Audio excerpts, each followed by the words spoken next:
young men and young women, disproportionately young Black and Hispanic men and women, have been arrested and jailed for even carrying a small amount of marijuana in their pocket, a charge that often came with exorbitant penalties and a serious criminal record because of the overcriminalization of marijuana, and it followed them for the remainder of their lives. It makes no sense, and it's time for change.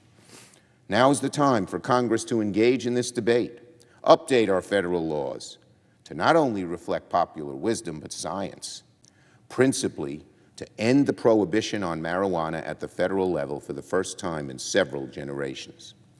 Over the past decade, Americans' attitudes towards marijuana have undergone a dramatic transformation. Listen to this.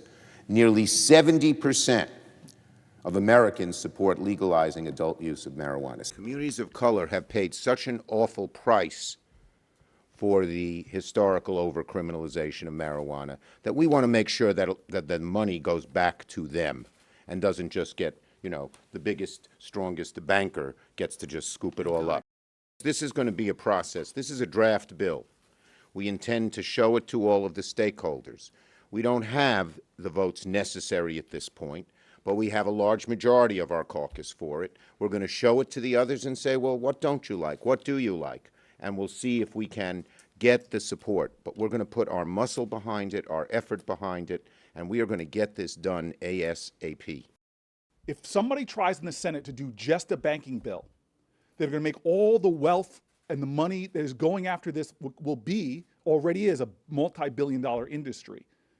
But what could become an even bigger industry, to just do it so some people can get rich and not do something about the people who are languishing with criminal convictions, not do something on restorative justice, not do something to make sure that the business opportunities that are created are fairly given a fair playing field, where right now in many states, someone who has a criminal conviction for selling marijuana can't get a license now. I don't know about other members of the Senate, but I will lay myself down to do everything I can to stop an easy banking bill that's going to allow all these corporations to make a lot more money off of this, as opposed to focusing on the restorative justice aspects.